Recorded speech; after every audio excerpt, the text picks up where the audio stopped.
Tom waited in the car for his son to come out of the house.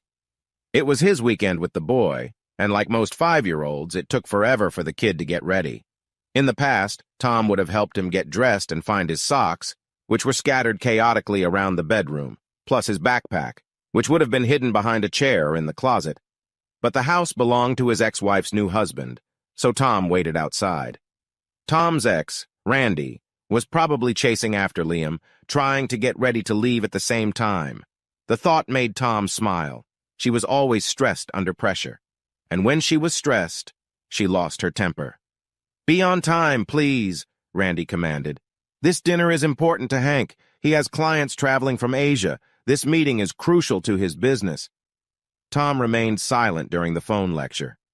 He didn't, for example, say anything about the fact that he was always on time, or that it was Randy, Hank, and Liam who were always late. He also didn't say anything about not giving a shit whether dinner was important to Hank or not. After all, Hank had talked Randy into getting into bed with him when Randy was married to Tom. Tom didn't say that Hank wanted Randy to be his sweetie just because her breasts looked good in a deep-cut dress when he had dinner with clients. Most importantly, Tom didn't say anything to Randy about the fact that if anyone asked Tom what he wanted, the answer would only be a couple minutes to give Hank a good smack across his face.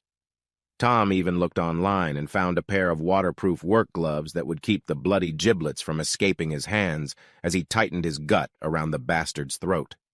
He didn't say any of that, however, and just kept quiet, listening to the squeak on the other end of the wire. He had something better in his pocket waiting to be used. Neither Tom nor Randy clashed over money. Neither of them lived in poverty, but Randy dreamed of being rich. Tom, on the other hand, was content with a decent salary and a decent house. They met at a work event, dated for a while, and got married. When they met, Randy was in one of her stages of dieting. She had bad eating habits, and when she was stressed, she ate to excess. Then, after gaining extra pounds, she would go on a diet, using every miracle drug she could find, and exercising like a maniac, sacrificing sleep to do so.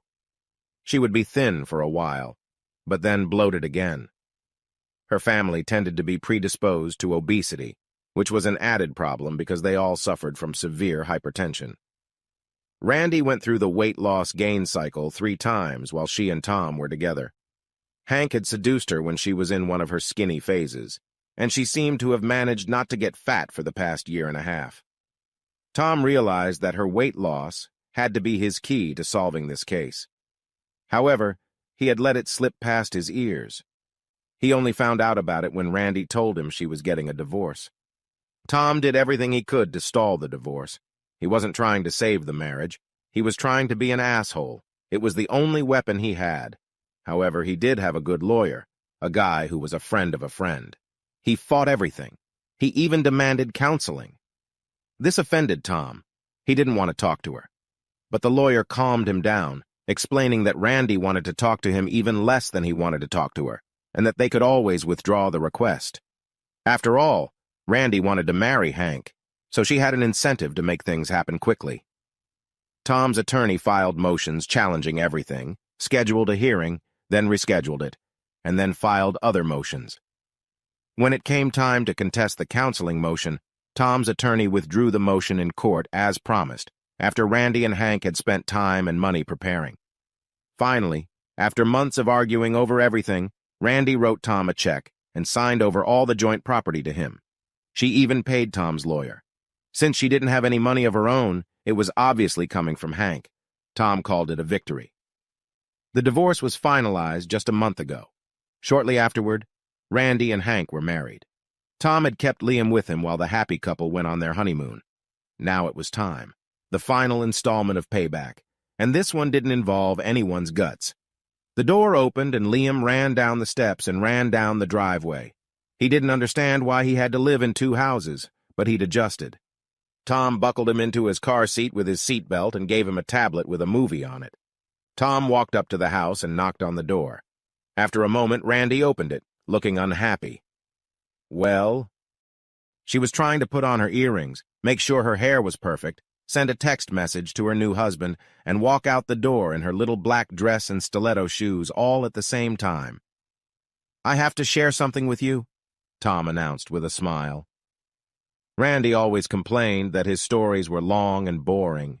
She was about to say something similar now, but Tom held up his hand.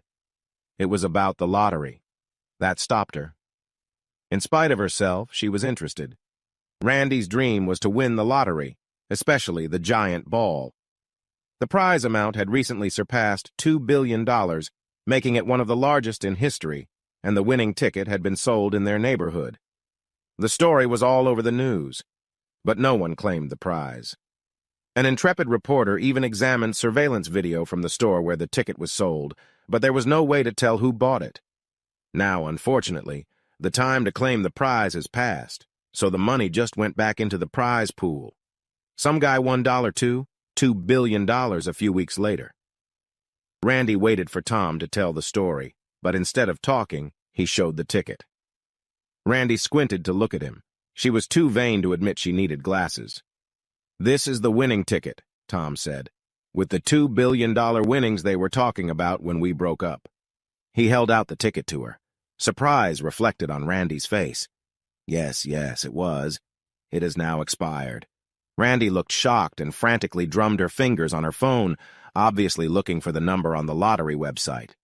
She shifted her gaze from the phone to the ticket and back again, and finally looked up at Tom. The expression on her face changed from shock to anger, fear, and then misery before the cycle began again. Tom took the ticket back. The blood vessels on her temples pulsed visibly. "See, I bought it just before you hit me with the divorce papers, which was actually the day before they announced the winner. It would have been part of the divorce proceedings. Sure, my share would have been a few $100 million after they deducted the lump sum payment and then took out the taxes, but, and this is the important part, so would have been your share, and there was no fucking way I was going to let that happen." "That's right. I turned down the big money and I did it out of spite so you wouldn't get anything. That's how much I hate you. Now you and Hank have a nice evening." Randy didn't say a word, but her jaw moved up and down, her neck muscles tensed, and she gripped the door jamb. Tom turned and walked to the car. He expected Randy to follow him with a scream, but nothing happened. He and Liam drove away. Randy's father called Tom on Sunday afternoon, when Tom was usually getting Liam ready to come home. One of the unwritten terms of the divorce was that Hank would not, under any circumstances, socialize with or go near Tom. Randy's father informed Tom that Randy had suffered a severe stroke on Friday night as she was getting ready to go out. Hank only discovered her when he returned from dinner, which Randy did not attend. By the time she received medical attention, she was in poor condition, paralyzed on one side, blind and unable to speak. Randy's father had asked Tom to keep Liam for a while until she could get the therapy she needed and get her life back to normal, whenever that might be. Now Hank would have to spend quite a bit of time taking care of Randy. Tom agreed to keep Liam for a while and on Monday asked his attorney to file the paperwork to make the temporary guardianship official. Hank didn't object to that. Randy couldn't. That night, before going to bed with a wide smile, Tom took one last look at the lottery ticket and marveled at the world of possibilities that opens up when you have a Photoshop and a reputation for honesty.